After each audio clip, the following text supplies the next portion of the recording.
All right, this is getting to you a little bit late. Sorry about that, but just catch up when you can. I'm not going to be in any big hurry about this. Yeah, on Monday, our lesson was about creating text with effects on it, and you can't do it on your Chromebook with InDesign. So here's what we're going to do. We're going to do it with Canva.com, right? A lot of you already have done this. You already know about the website. You know how to get there. You have signed up and you're kind of ready to go. You can just log in and go.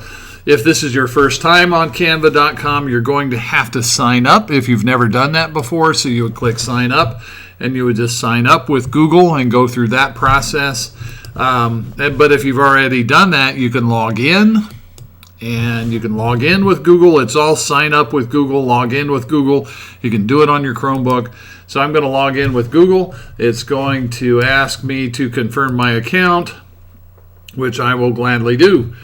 And I'm going to go for a second here to my designs and show you where we're headed. So when I say that we're going to work on text that has effects on it, it's this kind of thing. It's just going to be a page. It's going to have 5 text items on it, and we're going to apply some kind of effect on every one. I've done an example here. When you're doing 5 text items, you'll have to write something, right? So what I did on mine was I used local restaurants in the Plainfield area. I got Brew Burger and Oasis Diner and El Mason, Jimmy John's, and McAllister's Deli. So, and I used a variety of fonts, a variety of colors, and I applied effects to them, right? So you'll have to come up with 5 of something that you can write out. It could be, football teams, or it could be movies that you like, or people that you know, or whatever. 5 of something, right? I did restaurants here. You're just going to need some text that you can work with, because it's about just working with the effects that you have here. So I'm going to go back home and I'm probably not going to demonstrate all of this. I'm going to try to keep this movie short, just get you going and let you go to work. All right, so I'm going to do create a design, and I'm just going to do a flyer. Create a design, flyer is fine. All right, so I'll do that. And it's going to start off with some type. So I'll go over here to the left-hand side to text. I'm just going to start this with you could use really any of these because you can make it bigger, but I'm just going to click add a subheading, and I'll start off with Brew Burger like you saw a moment ago. All right, so I just typed Brew Burger, and I'm going to stretch that out because I want the text to be reasonably big, and I'll move it up toward the top here because I know that there's some more coming. All right, so there we go. Now let's do things like this. Let's play around with the font. And, hop in there and look around. There's one good thing about Canva. Canva doesn't do everything perfect, but they got a lot of fun fonts in here. So you could get in here and look around at the fonts that you can find. I'm going to use this. What did I click on? It's called Bright. And let me stretch that back out a little bit because that's kind of a compacted font a little. Okay, cool. There we go. Now think about color. What do you want to do with color? I don't really care, but I'll make it red. All right. Now here's where we get to the effects. It's on this menu bar, this toolbar that goes across the top right here. And you've got, font and size and color and all of these things, and then you see effects. Okay, I'm going to click there. And there are not a ton of them available on Canva, but over here on the left-hand side, you've got things like shadow and lift and hollow and splice and echo and glitch, and they all have little things that you can play with on them. For example, if I say, well, I'll just go shadow, that's real common, okay? So when I click shadow, I get things like offset, it has to do with like how far does the shadow fall down from the actual letters. And then direction is going to change the direction. It's as if there's light shining on it, so what direction is the shadow falling? You've got a blur setting. I could blur the shadow more if I wanted to. There's a transparency or opacity. I could darken it up or lighten it up by sliding transparency. And then there's also a color setting. This was set on about 50% transparency with a red color, so that's why that kind of looks pinkish in the background. But what if I changed it over to like black? And now that the transparency is down, so it doesn't look black, it looks gray. I might dial down that offset a little bit. And I'm starting to get something I kind of like here. I might dial it down a little bit more, bring up the transparency a little bit. And so this is one of those things where you just kind of look at what you're getting. We're trying to take some type and stylize it and make it look decent, right? So there we go. That's not too bad.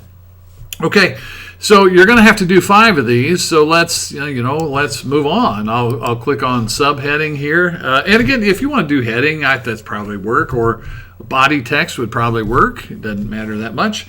I'm going to go El Mason, the Mexican restaurant that's in Plainfield Plaza. I kind of like it. All right, so let's get that selected, and let's think in terms of, like I'm going to do this HK modular. That looks very modern, doesn't it? And let's do a blue color for El Mason, and I might take that. Let me squeeze that in, but then pull that out, and that makes that bigger. If I squeeze in with those side handles and then pull a corner handle out, kind of makes it bigger. All right, cool. So I've got HK modular, and it's blue, and let's go throw an effect on that, shall we? So again, another one, here's a downside for Canva. I don't think you can combine these. I don't think. Like if I come along here and say echo, okay, so I get this echo effect on the text.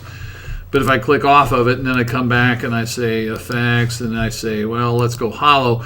See, it doesn't combine them, and that's I like sometimes being able to combine effects, but well, we're limited here with what we can do.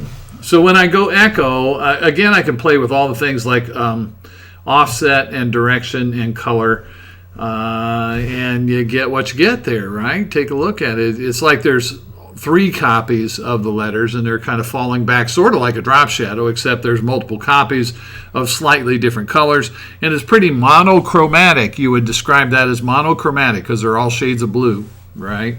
If I came along here and said, well, what if we change that to red? That does change the echo colors to shades of red there. So you can play with that, right? You can play with colors on that and see what you like. I kind of like the shades of blue, though. I'm going to go back to the shades of blue, and that one's done. So really, this is about where I'm going to wrap up this demo. You would continue on by creating text objects, text items, make them kind of big so they show up, and play with things like fonts and colors and put an effect on there. And then eventually you will wind up with something that looks kind of like what I was showing you a moment ago. You'll have 5 items on there, and they all, they all say something, and you've got a little variety of fonts going on. I didn't show you, curve is one of the effects, right? And it kind of does what you would expect it to do. It curves the text, right? Can you see Jimmy John's kind of getting bent there, right? Or I could curve it the other way if I wanted to, like that. So that's kind of fun, right? Curve is kind of cool. All right, and when you get all done, up here in the top right, I would name it. If I were you, I've called this one FX on text. That's a good name for it. And then I would download it. Top right-hand side, download. And we have, if you're, if you've seen these videos before, we've said, well, there's PNG is great. That's fine. You could use a PNG. JPEG is okay. PDF is okay. Either one of these PDFs is fine. It doesn't matter. I would not do SVG. I would not do MP4 video. I would not do GIF image. So any of these first 4 is probably going to work. So you would download that. And again, and this is mostly for the people who haven't, if you're new to the whole quarantine situation, what do I do here? Pick one, download it. And if you're working on your Chromebook, it's going to get downloaded straight to your Google Drive. And then when you go back to Google Classroom to turn it in, you should be able to find it on your Google Drive. It should be there, available for you to turn in from your Google Drive. Okay, so that's the assignment from Monday. Okay, and on Tuesday, you'll be able to look for a new assignment, which once again is going to be pretty short. All right, see ya.